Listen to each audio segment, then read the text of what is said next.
So, hello everyone, and welcome to this live event, this discussion on the making of Asylum, one of the finest horror adventure games of recent years. With us, we have Agustin Cortes. Hello, hi, Agustin. Um, Hello, everyone. Hello, and he's the main guy behind this game. He's also the founder of Senscape. He's created classic games such as Scratches, the Freewares Arena. I think he was the main creative force behind Silent Hill Ascension, and of course Asylum, which is out now. And I will actually post the GOG and Steam links so that you can take a look. So hello to everyone in the chat. Now, as for me, I'm Konstantinos Dimopoulos. I am one of the co-founders and main lecturers at the D6 Learning online school. Again, I will be posting some over socials here for you to have a look at. You can look at our site. You can look at, join our Discord. Sorry. Okay, this is a link posted wrong, but that's fine. That's fine. I will just fix this here. Okay. And anyway, the good thing is you will be able to find the links below the description of the video too. And with that, again, another formal welcome to Agustin. Please feel free to introduce yourself in a slightly better way than I did. Well, okay. Thank you so much, Konstantinos, for your lovely introduction. It's great to be here. As we were talking a little bit before the interview, we met personally many years ago in Greece. It's 11, over 10 years 11, since 11 that. years. God 11 damn. years, actually. 11. Wow, yes, time does fly by. Yeah, It's going to be an interesting conversation because we were, already deep into it when it comes to Asylum yeah, around that time when we saw each other, and that's well, true. so many things have happened in between. So yeah, as you were saying, well, I'm the founder of Senscape, the newest company that so far we have been surviving for a long time, luckily, and I actually got started with another company called Nucleosis many more years ago with Back in the era of these scratches. Yeah. scratches. Yeah. Correct, a beloved game in the genre. It still blows my mind just how many people every single week just ask about the game. It's become kind of a bit of a cult hit in the adventure Mm, genre. it You could is. say. It It is. is, It yeah, is. and I'm very happy about that. In many ways, Asylum is a game that intended to continue that same philosophy tradition of scratches, but Hmm. being different in its own way. And yeah, it's been a long journey Cool. since then. And here we are after all this Yes, time. and since we already mentioned Asylum, which I would very briefly describe as a node-based, quite old-fashioned point-and-click horror adventure game in this huge and full explorable mental institute, which we will be discussing more about later on. Um, Julie, how would you describe Asylum? What would be the core of this game, besides the obvious stuff which I just mentioned? Well, I mean, at its core, it's a horror game. It's a genre I just love. I grew up watching horror movies. I'm collecting VHS video cassettes now Do they of work? horror movies. Do they actually work? Yeah. Can you actually watch Oh them? yeah. I have a Okay, TV and a cassette video player, and yes, they do work. They are not for just for the show. nice. So yeah, they work, of course. And yeah, it's a horror, of course. It's a genre I love. It also puts emphasis on exploration. It's something that I always liked in games ever since playing King's Quest. Hmm. I just love the freedom to move around some environment, whether it's a small outside kingdom or a spooky Victorian house, or in this case, a mental institute. Asylum has been kind of a journey for me as well. You know, I rediscovered some of the things I want to see and talk about in games. I would say it's an intricate, story, Sure. and we have some hot debates Regarding the about ending, which I haven't read the ending this and time. all the aspects, and I'm delighted that we have this. I like the idea of a game, that Mhm. persists Yeah. in some way, not that you just turn it off and forget And about it. it's So interesting enough and like engaging enough to spark conversation, which is always fulfilling. And I think that this would be a good moment for us to actually watch the trailer of Asylum, so that people who haven't played it yet can get an idea of what it is we will be talking about. So, Agustin, if you would like to share your screen, and I think we could. if you just let me know when I hit the play button. I have the video right here ready in glorious 4K. Okay, so I would say that we can actually hit the button. So let's share. Let's Okay, nada muda trailer. see.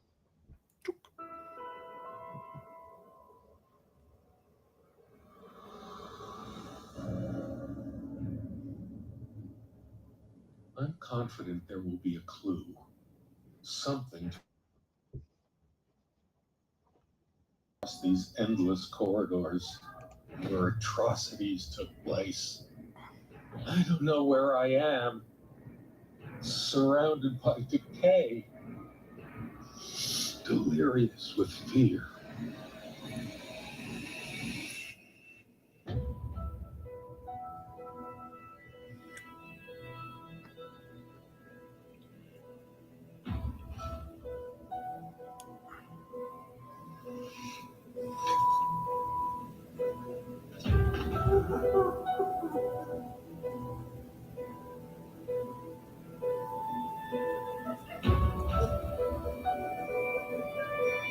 One last desperate attempt to break free from the presence that haunts my past.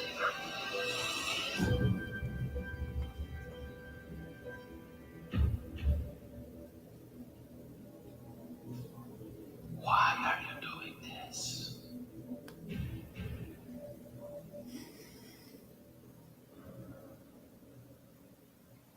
And that's Asylum, the trailer. Okay.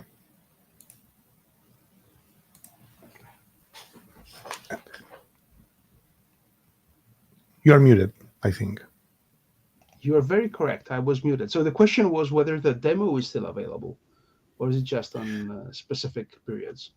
Oh no, the demo. No, it's no longer available. It was for Next Fest, Right. the As Steam yeah, Next yeah, Fest that we yes, and you know, I actually yes, we at some point we almost relaunched the demo, but the release date was looming too close, mm, and we just didn't want to invest efforts in updating the demo. It's yeah, it wasn't as simple as re-export yeah. everything as the demo, and That's test true. it and lots of things. So we decided to So for the just people that yeah. haven't tried the game just yet, or didn't have the chance to play the demo during the next fest, what would you say are the like new things that Asylum brings to adventure genre, to the adventure genre and adventure gaming in general? I mean, there are several forgotten ideas that are revisited and also several new ones. So would you like to give us a short tour of the thing? Well, it's an interesting question because, as I like to say, Asylum is stubbornly anachronic. The intention was to make an old-fashioned game, precisely just unlike games being or how games are being made today. Even the engine. How I mean, we used Unreal for this game, and that's we could spend a lot of time talking about the technical implications, what went right, what went wrong when it Mm. comes to adopting the technology. But the bottom line is that the the way to build the game was so old fashioned that the whole development just blew out of proportions, because when you use an engine like Unreal, it's either you do it the Unreal way Mm. or you suffer. So we suffered a lot, right? But in many, at the same time, I think that it improved on the ideas of scratches, the scratches Yeah. gameplay too. It's modern in a sense of how the interface works, all It's very diegetic, stream. I mean, it felt more streamlined than Scratches. Like yeah, it's less fiddly in more than one ways. And you had your notes, exactly. and you had your you have all those little quality of life, if you want, Yeah, additions that really feel very modern. And I would say a it's lot of thought, yeah, no, I went mean into the interface. it's Mm. it's it's it's an interface that really works, and it's also the fact that you're playing in this node based um, type of movement. So you sort of transport from a node to a node, and then you have this 3D environment around you, but you cannot move towards things necessarily. Even though it is old fashioned, it's also something that we haven't seen in a decade, perhaps.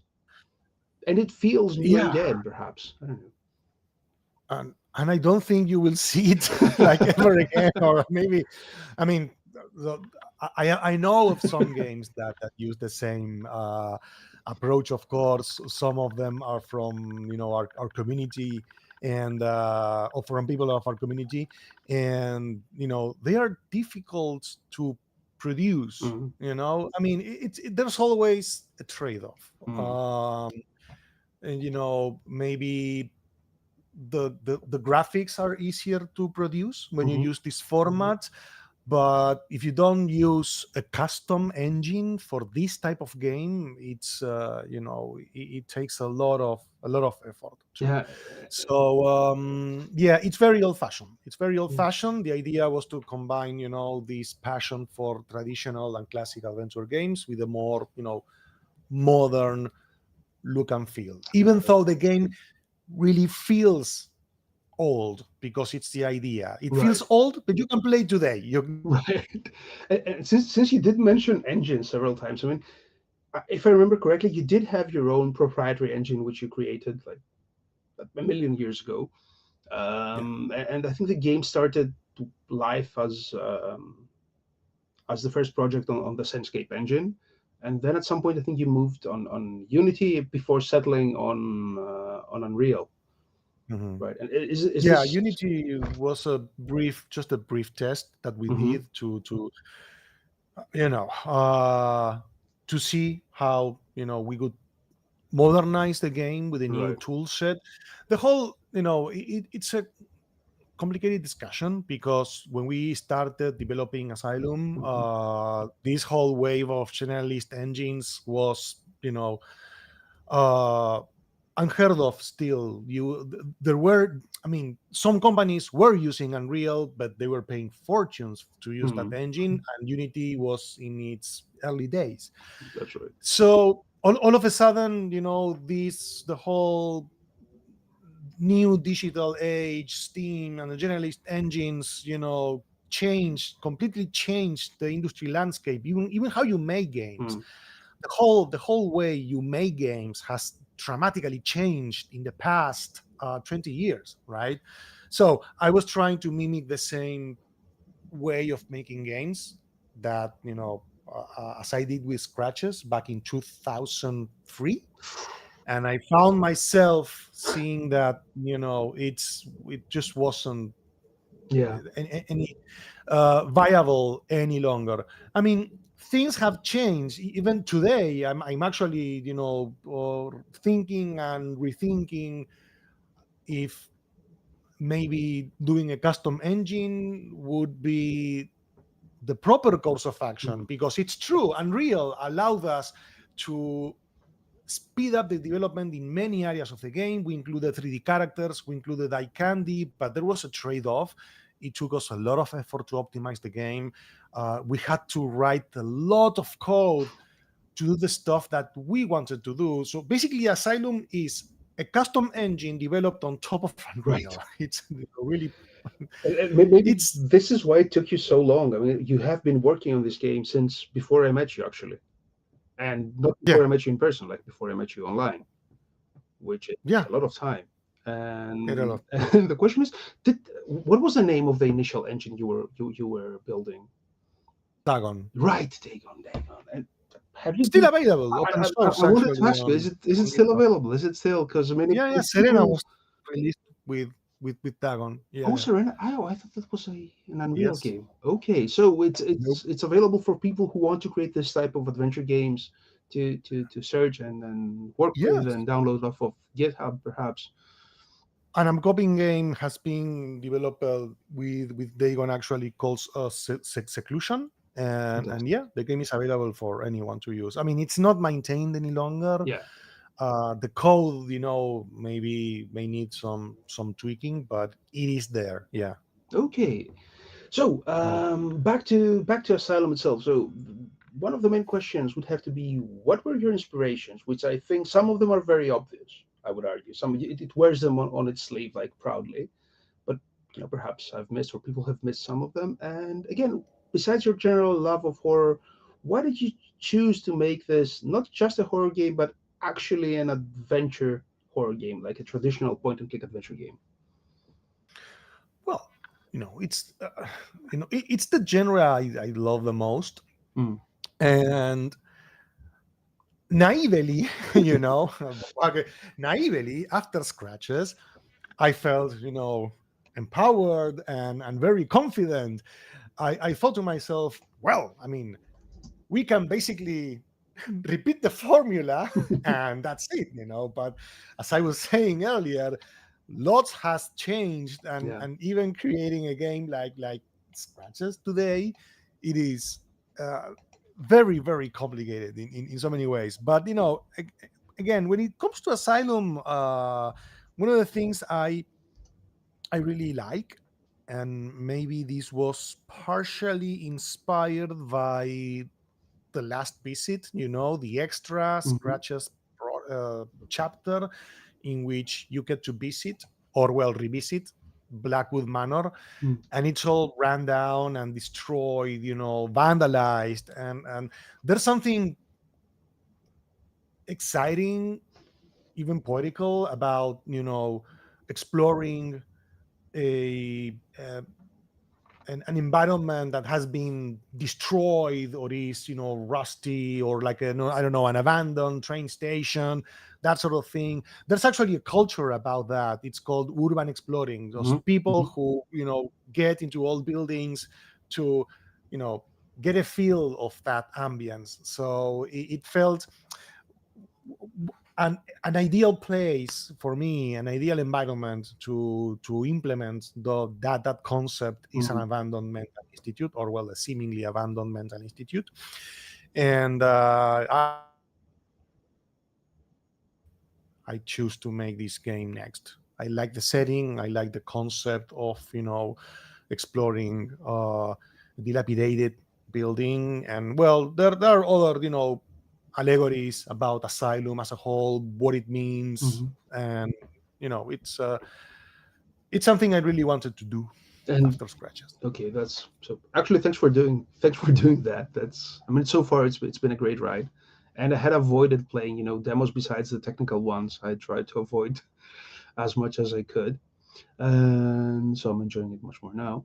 And now my other question would have to be like, I don't know if it's me, but looking at the aesthetic of the game, it does sort of conjure this feeling of the something like between a Hammer movie and a Dario Argento movie, somewhere there. It, Hmm. it sort of is this something that just sort of occurred, or did you go for this aesthetic? Did you go for?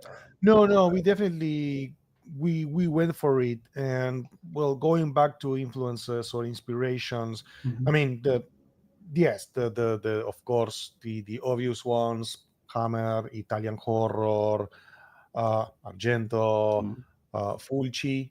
even Fulci. There are references to Fulci in scratches. So I really like the guy. For a long time, I've loved all of his movies. But when Asylum began to flesh out, two big inspirations were precisely, well, Silent Hill, Hmm. which has a lot of these uh, rundown, grungy environments, True. and the Saw movie. Some So portions of movie. the Saw movie Okay. that the jarring style. In fact, at first, Asylum was going to be very jarring, even when it came to the soundtrack as Hmm. well. Over the development, the whole tone of the game changed a little bit as well. Okay, and now again, this sort of leads us nicely to my next question, which would be, how exactly do you approach the beginning of a project, like the game creation um, core? So is it Hmm. first like a story? Is it the feeling of, for example, exploring an abandoned building, and then we'll get to determine that is it, a few ideas for puzzles? Is it, the Hanwell Institute itself? Is it, how do you start? Is it always the same? Does it change depending on the project? And what happened when it came to Asylum? It's a little bit of everything, I would say. So yeah, the story, of course, for an adventure game like this comes first. Hmm. And even the story, even if you have like the germ or the initial outline, the story evolves, of course, over the development. Nuances are introduced. Some things, some ideas are scrapped, other ideas come in.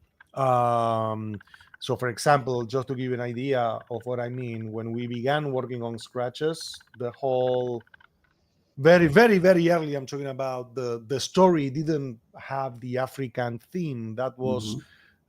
defined, that was decided almost just barely before the first teaser that was launched in 2003.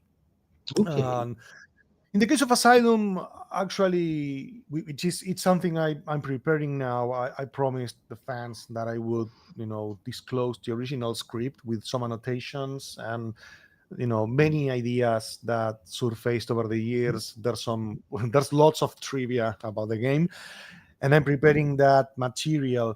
And the first thing that was produced is this script, Hmm. So you and started the script, the whole script, like before coding anything? like a short novel, like a mini Okay. short novel, and pretty much the whole script has been honored.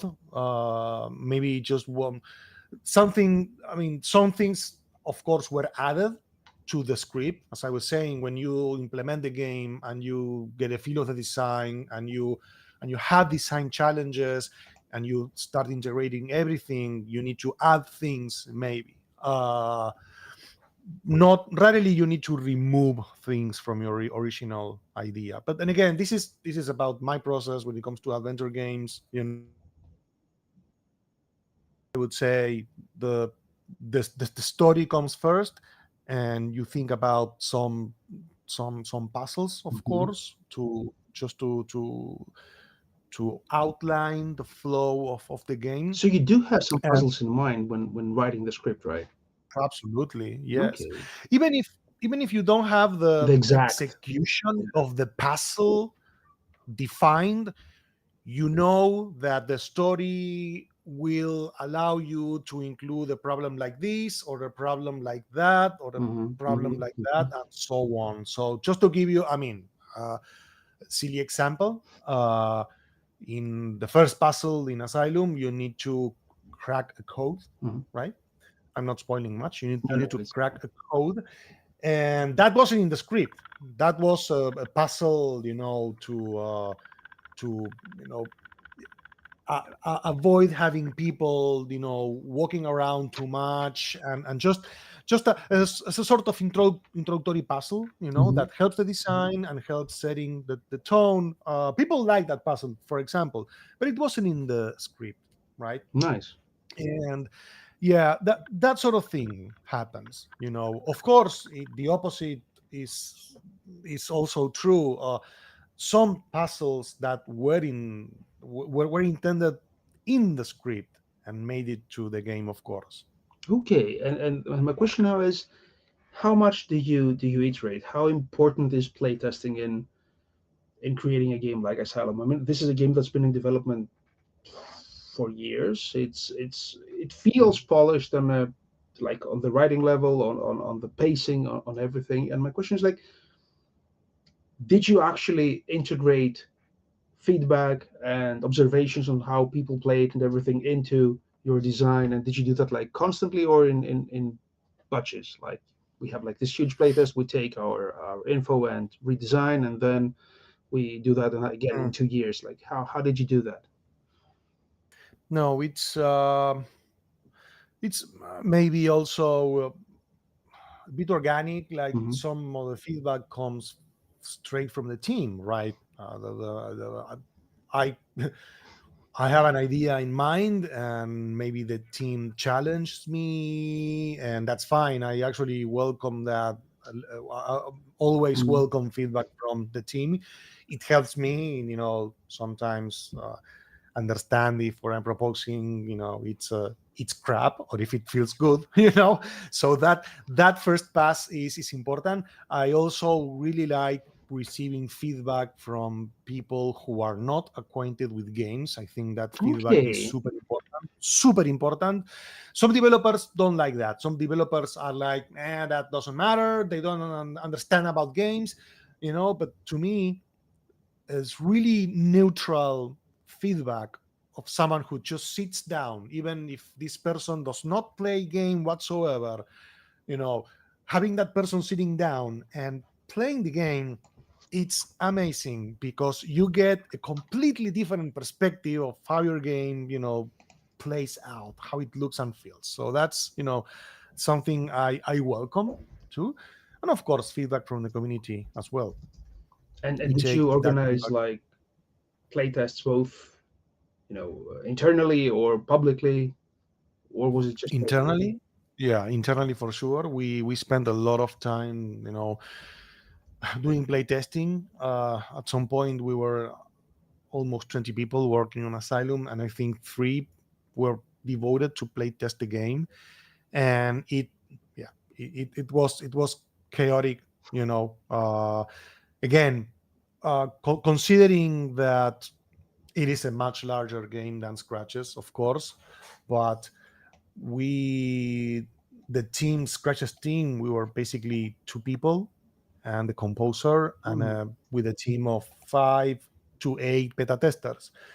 Okay. And the whole, like I was saying, the whole complexity of making games has skyrocketed because uh, it's not just the game itself. I mean, of course, the game itself, the Exactly. design, the playing out, testing the puzzles, it's of course very complicated. But there's another layer of things, things taken for granted Mm. that people expect these days. And just to give you a silly example, um, some we didn't include controls to set the resolution, to set the game resolution, because this is a pre-rendered game. Like, it's not 3D really. So Mm. what difference does it make? Why let the game run at the highest resolution? Because it doesn't, you know you don't get anything out of that. But people complain, actually. People were leaving us bad reviews because, hey, this game doesn't let me change the resolution. This We didn't do that for Scratches, That's and we had to issue a really a patch to allow that. that's So it's amazing. one of the things among so many others that have changed how we consume games. That's true.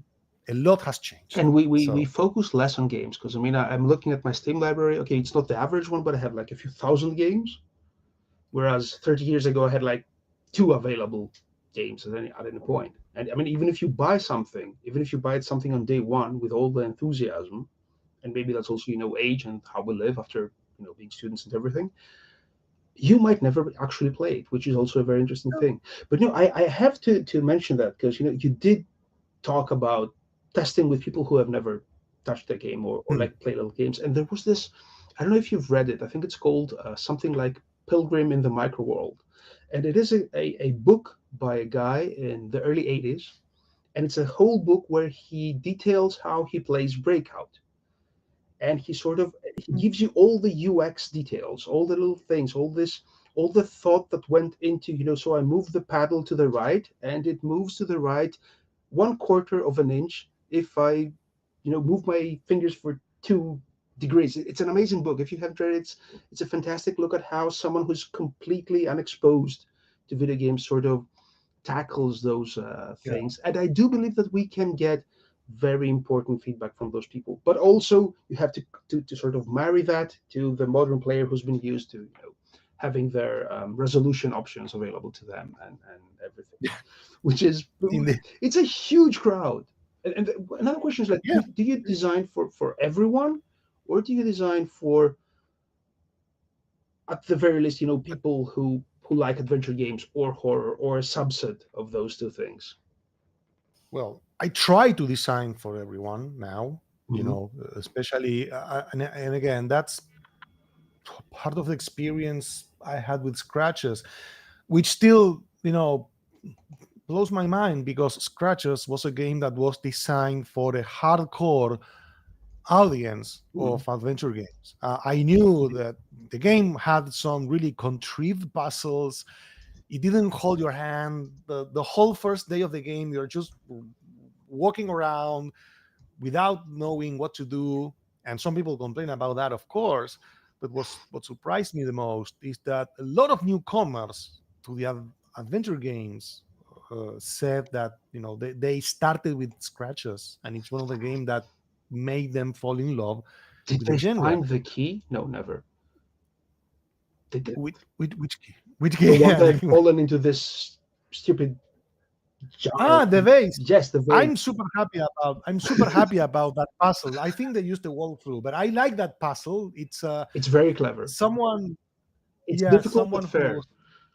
it's difficult. But Someone fair. who is fond of Yeah. text adventures, Mm, mm. highlighted that it's how a text adventure puzzle could work with a graphical, interface, because you don't have to look at the vase. You have to look in the vase to solve Exactly. the puzzle. So Exactly. that, yeah, This is a that's a very bit good of point, and this is also an interesting way of how do we sometimes transfer experiences that were common, and look under the oven and look exactly. something that was common and also interesting in a text adventure, because in a text adventure you had this obviously fake, but you had this very strong sense that you could do anything. You had like this infinite possibility space. I can look Yeah. into, under, next to, I can ignore something and it doesn't matter, but it's you could type in anything. And again, speaking of puzzles, like, what would you say is their role in a game like Asylum, and specifically in Asylum, and also how would you describe the process of designing one of the puzzles in the game? Um, for me, puzzles, and I think it's pretty obvious that I downplayed their role in Asylum. There are fewer Hmm. puzzles than in Scratches. They are simpler too. And I guess, you know, that's a decision you have to make.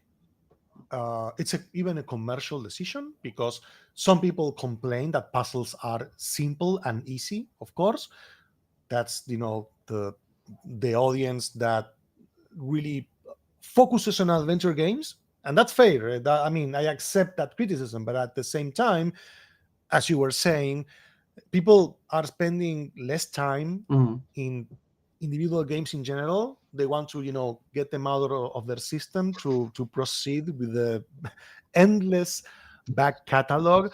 And of course, I mean, lots of people who played Asylum had troubles with the puzzles, like didn't understand them. And it's extremely difficult extremely difficult to design a puzzle that is universally uh, liked and understood by all your spectrum of prospective players. I think it's an impossible It task, is. because either you make easy puzzles and you know you get more favorable reviews because of that, or you go all in and really really difficult, complex, hardcore puzzles.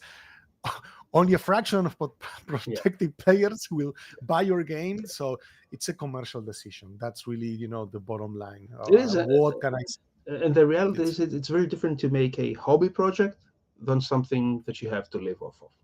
It's absolutely. it's something. I Yeah. mean, games are, art. They are stories. They are, entertainment. They are all those things, but also they are products. At least the Well, professional games. It's something that we have to admit. So I mean, back to the let's say you've decided that this is the average level of difficulty we want, and we want to start the game off with something that sort of gives people the idea that they will need to solve puzzles, mhm. and you come up with the code breaking puzzles at the beginning, right?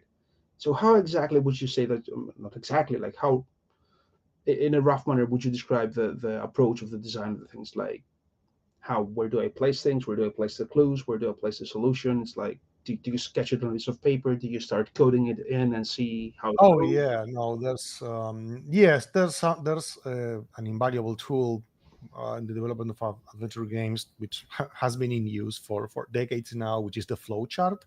You need to have a flow chart or a uh, Ron Gilbert, I Ah, think, is puzzle dependency chart. the dependency chart. Yes, Correct. Yeah, thanks. yes. That's how Ron describes it, and yeah, that's definitely important. We had that at some point. Uh, Asylum was going to be much more complex when it came Mm. to that puzzle dependency because you know it was highly non-linear in a way that the passage of time could be different for each player. So depending on how you perform actions, uh, you could experience parts of the game before others in your God. particular game session. And we just, when we started testing that, it was even difficult for us Yeah, to do the QA for that. So we decided, okay, no, exactly. I mean, even you know designing it on paper is enough is mind-boggling. enough. Yeah, Yeah, no, no, yeah, no. yeah. So yeah, no, we downplayed that non-linearity, and in a way it also favored the story, the flow of the story. You can control it I'm better. happy Yeah. with the other. Exactly, I'm overall happy with with the flow. And what you do with the puzzles is space them out, Hmm. right? To make sure that there's always something interesting to do. And when you go from puzzle to puzzle, you have hints, or maybe you lay out hints for a future puzzle. So, it's something that stays in the minds of players. And then when they encounter and that puzzle further down in the game, they know where to look for the hints. So it's you know it's a bit about that. There's always a bit of laying out the pieces Right. and giving as much as freedom as possible to players to pick up those pieces and make progress in the story. Nice. Thanks. That's super interesting. So something else that, I mean, and this is, I want to start by sharing this experience. I mean, when back in the old days, when I was living on my own without, kids and things and everything, and playing scratches, which was the let's say the game that led to Asylum, Mm, it had this very very impressive horror effect on me. So I mean, I do believe that horror is a very sensitive thing. It's very easy to break it down and sort of turn it into something that's funny or something that's trite or whatever. But but when playing scratches, at some point, I just heard something go tick in the kitchen, and you instantly sort of jump up, and it's as if the world of the game expands to cover the whole area around you. You sort of get really immersed, even though the graphics were ancient. It involved a lot of reading and everything, but you really manage that. And I think that Asylum also captures this feeling. It sort of mm, makes your senses become more sensitive to danger, to something. So you really pick up noises, you really pick up what's going around you. You feel slightly more stressed when playing it. And my main question is, how on earth do you understand how to scare people? How do you make something that is chilling or unsettling without, allowing it to become a parody or something like that? At least in the type of horror I like to do, I like, like laying out a contract with players. Hmm. It's a, like a, um, if you s- if you invest your attention in the game, you will be rewarded in different ways. And of course, how the story unfolds, details you find. I just had a comment this week in a YouTube channel where I did a live stream of scratches many years ago. It was basically, wow, I can't believe I keep rediscovering things in scratches after all these years. And that's, what I like, living in the game. Like, even if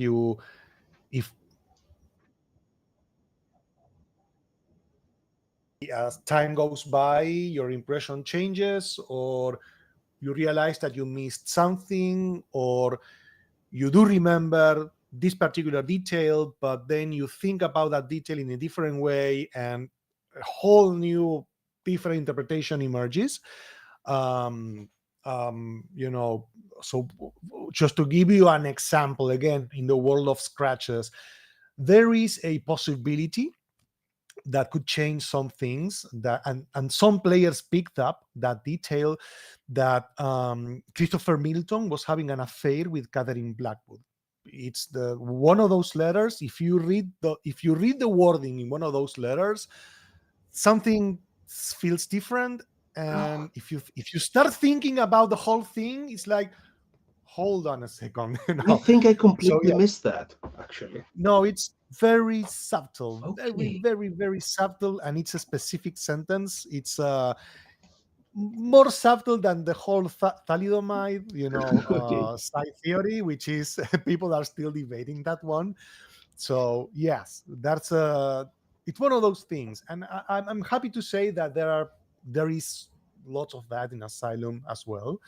Um, and I mean, as I was saying, that's when it comes to the story, and I like to lay out that contract. You invest time, and there was research, there was a lot of thought about how the things were laid out, why this is the way it is, Mm. and so on. And of course, we make use of that attention to scare people, because when you are invested in the Yeah. game and paying lots of attention, like you say, just a little sound will, like, put you Exactly, on your exactly. nerves. It's the fact that I think it's biological. Like when you're scared, you sort of instantly get in a mode of existence that sort of pays attention to everything around you. Yeah. You're ready to react to danger, whether real or not. Anyway, let's move on to the actual, I would argue, star of the game, which would have to be the asylum itself. So the Hanwell Institute is this effectively architectural open world, Uh-huh. this large thing that you can walk around. Okay, some places are initially gated, some places you unlock. Okay, but generally it's Yeah. this large place you get to explore and intimately get to know it and its horrors. And I would like to hear how you created such a behemoth, effectively. Yeah. I have the blueprints here, so I can, let me see. Okay, so you'll screen share, hopefully. I'm screen sharing. Yeah, Okay, I'm fantastic. screen sharing. And well, let's see. One of the first, um demands, I mean, the things we demanded to us while designing the game is that it should feel like an actual mental institute, which, again, was a double-edged sword, because it's a huge place. It's a feature of the game that it allows you to be a sort of, urban explorer. Mm. Even leaving the story aside, you get to explore this building, and it's accurate, architecturally accurate, Mm. because we based the design after real blueprints from these types of Kirkbride mental institutes. Um, the whole Kirkbride, it's a separate discussion. It's very fascinating. Okay, sorry, quick pause. Someone asked whether you can zoom in a little. Oh, sure, I Yes, now can. it's much better. Right. Oh, there we go. Okay, awesome. Sorry. So, Briefly, yeah. briefly. No, okay, briefly. Kirkbride, Thomas Kirkbride was the mastermind behind this type of mental institutes, and he proposed the idea of building as healing. So people with mental health issues would benefit, which had a sort of majestic, you know yes, majestic architecture, imposing, even windows of the library, the game rooms, the cells should be oriented towards the sun for the most part of the days, and again, lots of theory about how the building could play a significant role in our process to heal ourselves. And Kirkbride spoke, of a like a society inside a building like this. And well, you know the one of the characters in the game, an important character, talks a lot about how this type of building helps nurture this society. So anyway, the problem is that, as years went by, this whole type of architecture went out of favor. It was very expensive. It was not economically viable Mm. to maintain, and that is why you have the types of mental institutions or hospitals that you see today, very Standard and cold, so. standard, Yeah. individual units. It's very interesting for me to analyze whether Kirkbride had a point, even if science has disproven, what Kirkbride proposed.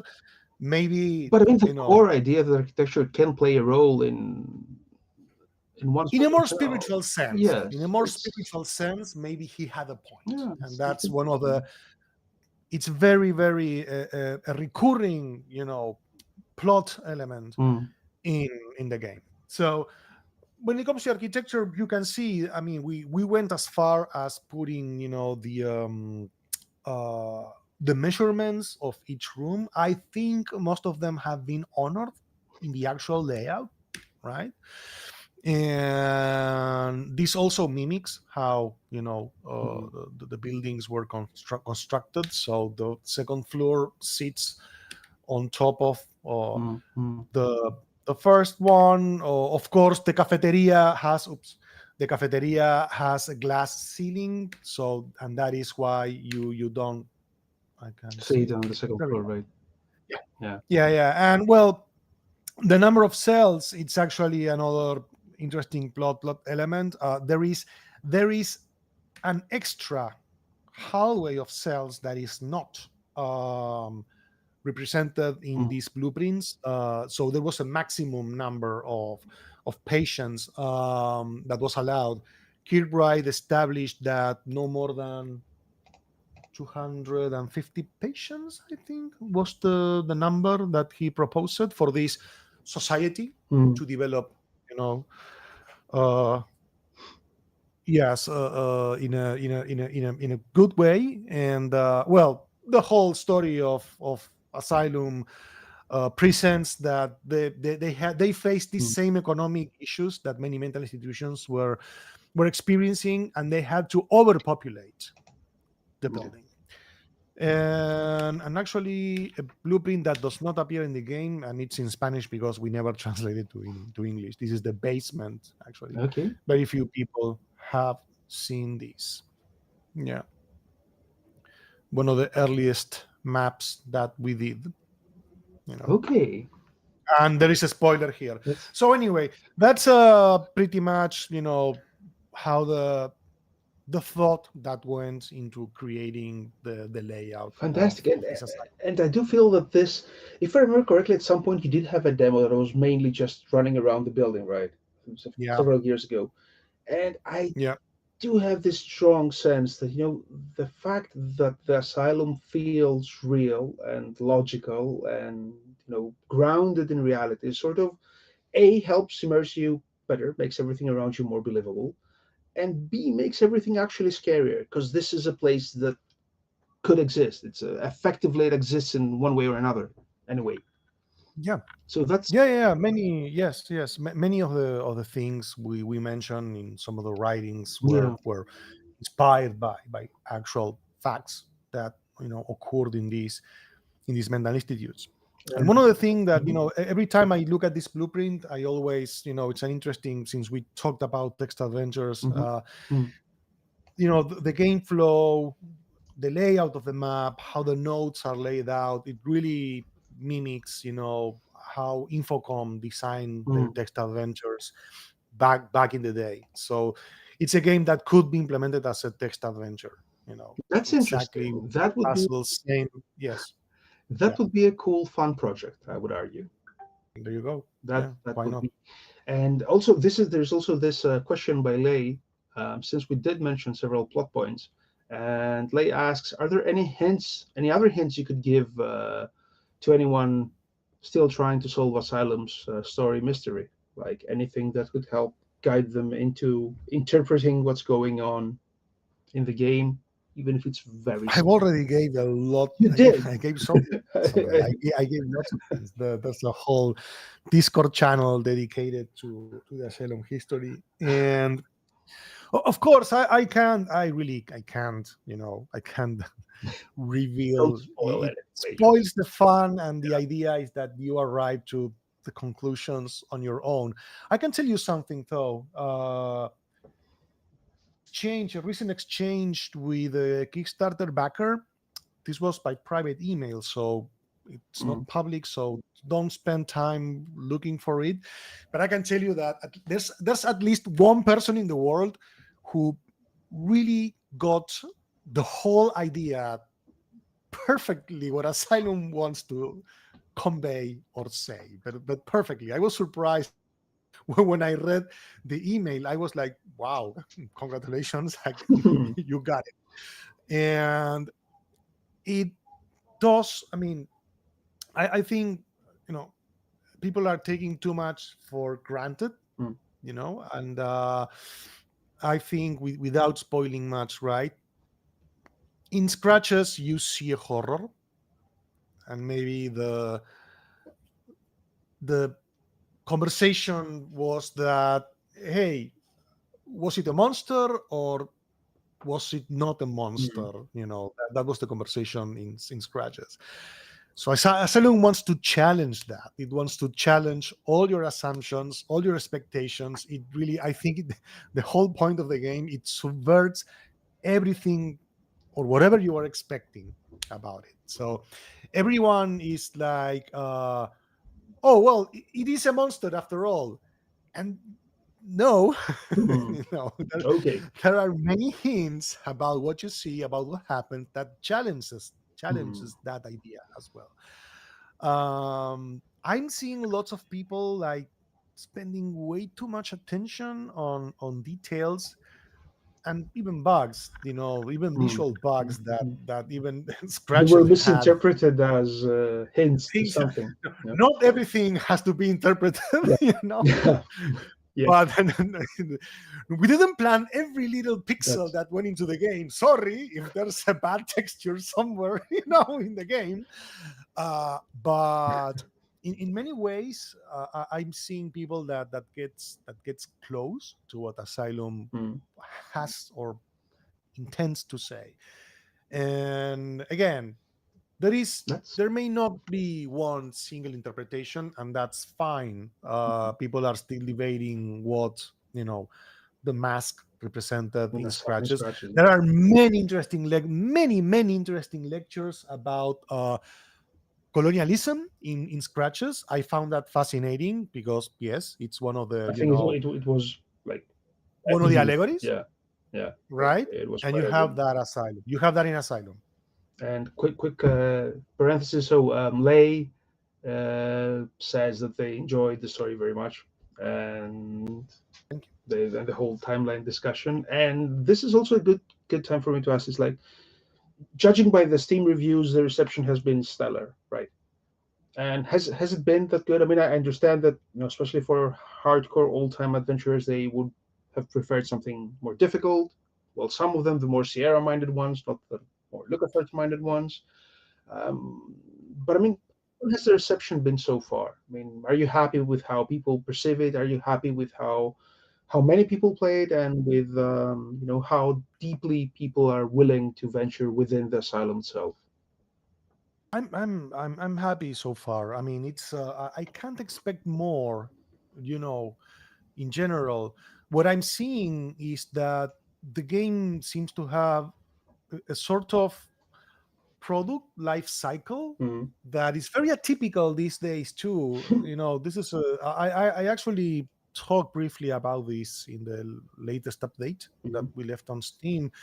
Everything is geared towards boom, big release, boom, 2 weeks of full sales for everyone goes crazy about how popular the game is, or what's the Metacritic score, how many people are playing, what's the concurrent number of players, and I don't give a damn about that. I mean, it's fine for a game that was launched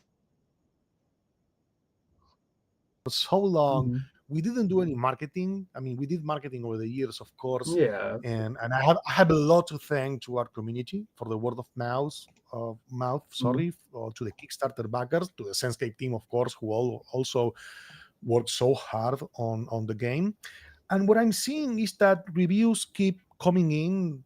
We remain at generally a very positive. Mhm. It is a Mhm. game that it's atypical, so I can't expect more, really. It's No. not a game that was developed to be overwhelmingly positive or popular or a press darling. Oh, look at our Metacritic score. I mean, Yeah. press hated the game, I and was that's about fine. I was about to say that I can't imagine the press enjoying the game. It's completely out of fashion in many ways, but I do have The this sense press, that it yeah, has this growing community. And I think I so. mean that the reviews are, if they're an indication, they're quite impressive. And We'll see. yeah, The hopeful. game, we will see in Halloween. There is an upcoming sale, so no Mm. need to buy the game today. Wait for next week. Or buy And today, be nice um, and buy today. well, thank you anyway. I appreciate it.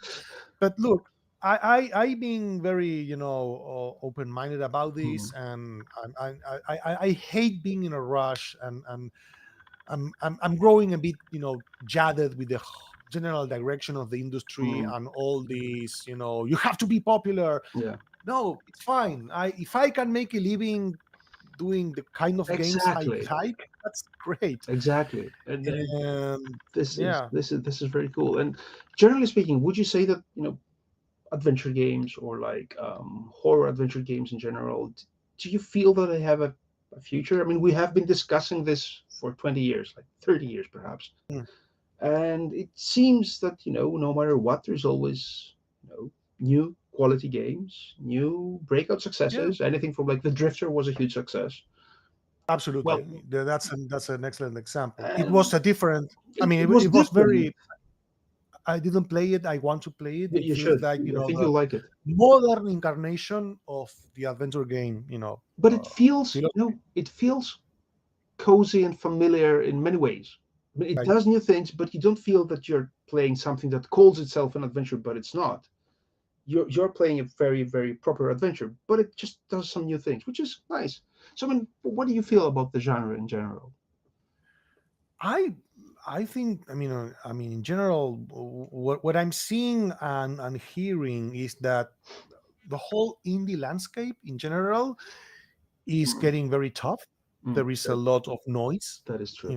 That, every week on Steam, and even the Steam algorithm itself, Mm. it's geared towards popularity. So if you don't release a popular game that makes money, Yeah. which is after all what a company like Valve wants, just to keep making money, Mm.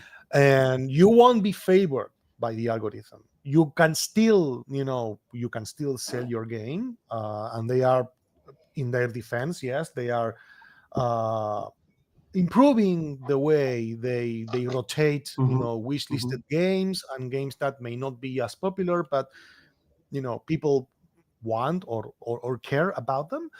What I'm seeing, leaving that conversation aside, which is like selling games in general, indie games is getting very, very difficult Mhm. in general.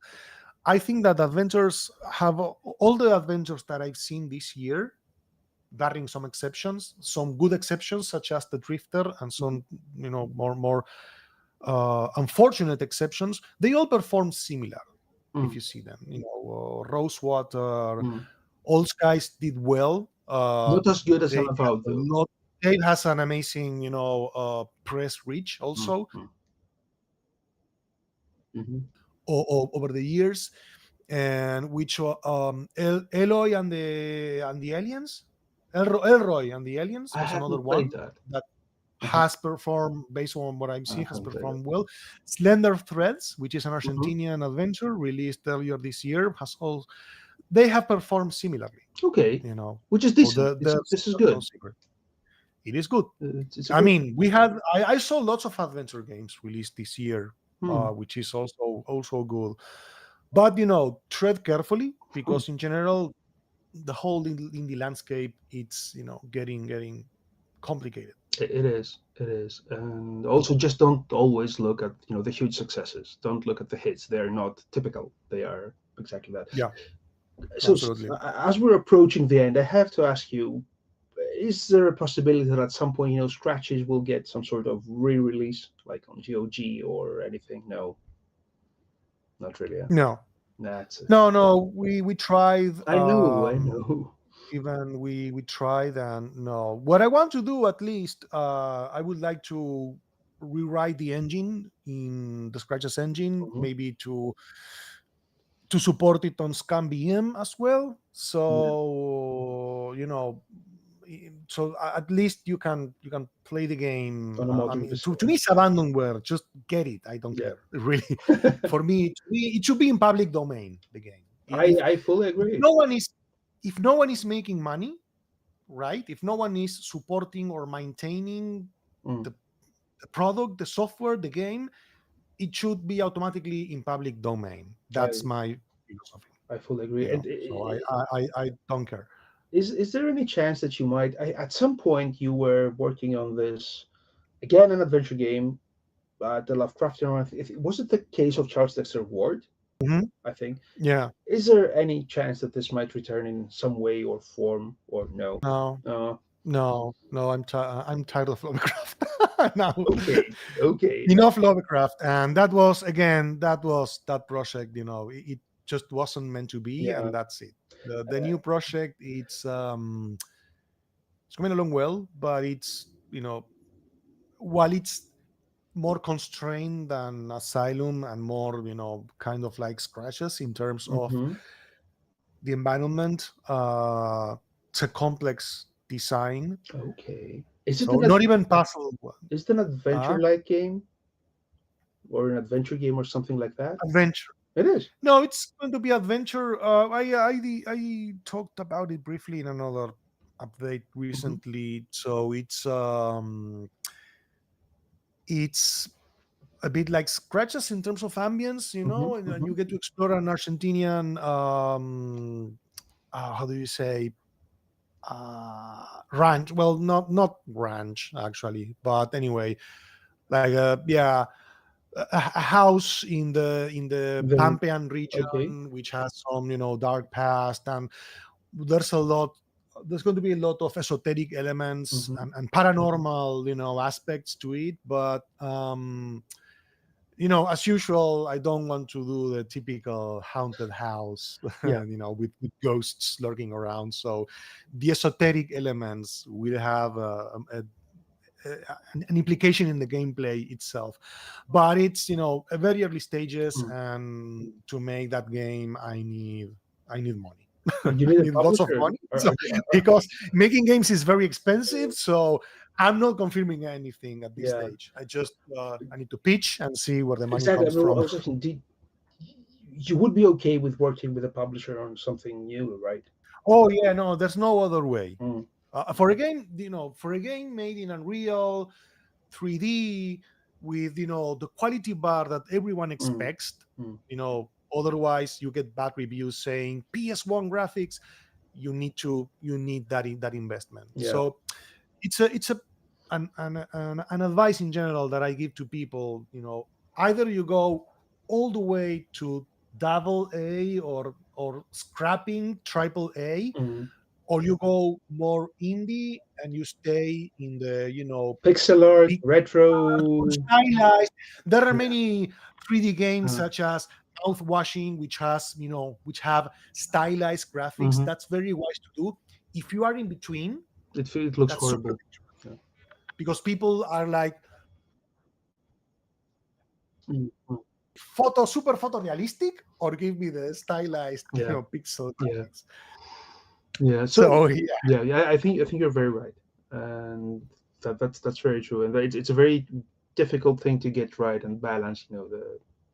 The assets that you Yeah. need, the work that needs to be done with Oh, it. everything, Yeah. the QA, everything, it's on a different scale. So I Yeah. mean, also taking into account the fact that this is not the finest period for the industry. I mean, we have like tens of thousands of layoffs and studio Yeah. closures and everything, and the indie market is incredibly competitive and all those things.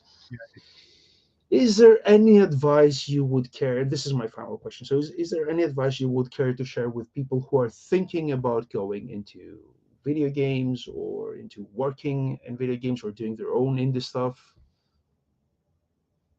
Yeah, my advice, there's different approaches to game development. One of the mistakes I see very often is that the team sits down and they begin prototyping, and they go too horizontal. So features add features, and we develop a level and we play out a big chunk of the game. And the advice is actually to go super vertical, even if it's just Mm. 5 minutes. It doesn't matter. Even if it's just 5 minutes of gameplay, make it the best you can and establish your quality bar right from the beginning. Establish your quality bar and you honor that quality bar. You say, I do not go further than this, or lower, of course. Mhm. This helps you secure pitch, or I mean, not secure. It gives you better options to secure funding. Sorry, to Mhm. pitching your project to secure the funding, because when you show that vertical to a prospective publisher or investor, they understand. They immediately see what the team is capable to Mm. produce, and they say, okay, I give you this much money. How much content, how many hours of gameplay you can produce? And then we all do the estimations. Okay, 6 hours, I charge this, I make this, you make that much, and Mm. so on. Mm. But the quality bar is important, because if you don't have that horizon, then you don't have a project, and it's very dangerous, because Makes maybe you are super horizontal. You have 6 hours of gameplay with prototyped graphics, and when you do the math, okay, uh, let's improve the quality. You realize that developing those 6 hours maybe of three game years. cost you, it's Yeah. 3 years and lots of money you don't have or you don't know how to make. So Yeah. go vertical, establish your visual style, establish your quality bar, Mhm. and try to go small. This is really lousy advice. I hate giving this advice because it's contradictory. The problem we have today is that we have way too many games released, Mm. way too many games. And what I'm basically saying is, quickly release a small game, release more small games. And unfortunately, that's how you minimize the risk. Yeah. That's So it's a that's problem. We are making the problem worse. And unfortunately, I don't have an answer to that. But everything is so risky, and there's so little money being invested in That's small true. projects that you don't have a choice. That's true. So, you know, that's So it. something less less Yeah, desperate apocalyptic. and apocalyptic. So Sia is asking, what are some of your favorite horror games, and were there elements from other genres that influenced the making of Asylum? um, well, my games, I often mention them. The Dark Eye is one of my most favorite horror games, which is more of almost a multimedia And you experience from cannot the play it 90s. anywhere or buy it anywhere ever No, I've heard again. no, Yeah, abandonware. it's bad. Alone in the Dark, The Seventh Guest, Dark Seed is a game I really love from the horror genre, and of course Darkfall, which Darkfall. inspired Scratches, Jonathan Vogue's Yeah, and he's still working on Darkfall. adventure games. We have to point out he's still doing Ah, stuff. yeah, so Yeah, he's actually about to.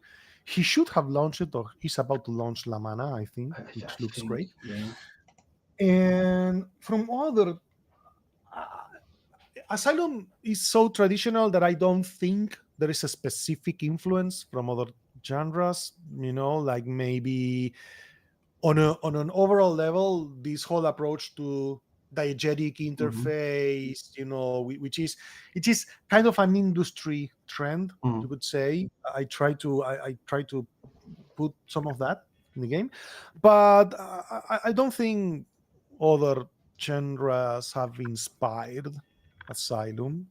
yeah. Nothing comes to mind. That Maybe, that yeah, feels like a very correct answer. I yeah. mean, it's a very pure adventure, a very It's pure. traditional. Yeah, it's a really adventure, strictly speaking, adventure game. And I keep thinking about this idea of remaking it or being able to turn it into a text adventure. And would you actually consider working on a quick, like low production value but polished adventure game? Do you think that this would ever find an audience? You mean As in a text? text adventure, like a parser game with a good parser running on a modern system, like I don't know, I Inform, mean, but yes. wrapped in something nice. Commercially, no. Yeah, Commercially, yeah, probably. the only commercial text adventure that comes to mind that was moderately successful. Do you remember? Was it 1884? A World Trade Fair adventure, Okay. Oh, I something like have that, this. Yes, this is which had some graphics. that's 20 years old. It's, 20 years old. There it's you go. I have There it you on have it. CD actually. No, I think there was one by Andrew Plotkin, which was on Andrew. Steam. It was a pure Yes. text adventure with magic and a very complex system. It was a fantastic design.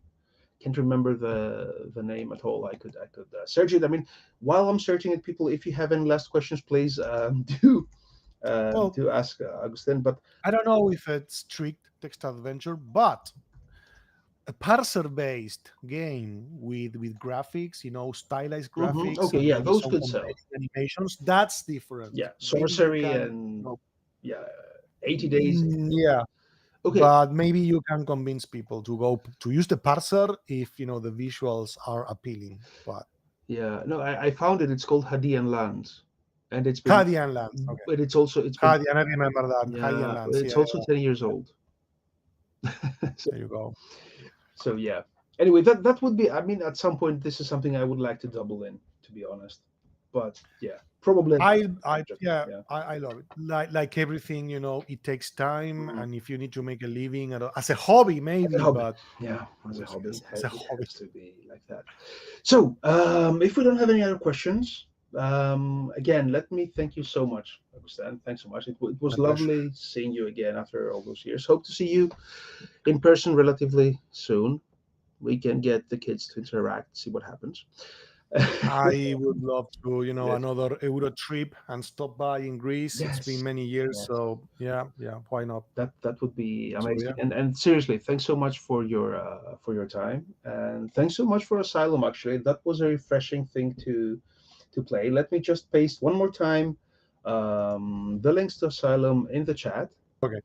And with that, I don't know. Good night, everyone, or good day, depending on where you are. For example, we have like this huge time difference. And Thank you so much for hearing thanks, and yeah, lovely interview, thank you, Konstantinos. Glad to thank speak you, with you Gustav. again.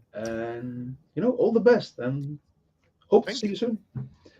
Bye bye, Let's everyone. hope back And to work. yes, back. Oh no, I'll stop working now. Sorry, it's too late now. So, thanks so much, everyone, and hope to see you again very soon. And thank you, Gustan, and thank you all for sticking around and for your questions. So, cheers, Cheers, everyone. cheers, Woo. bye bye.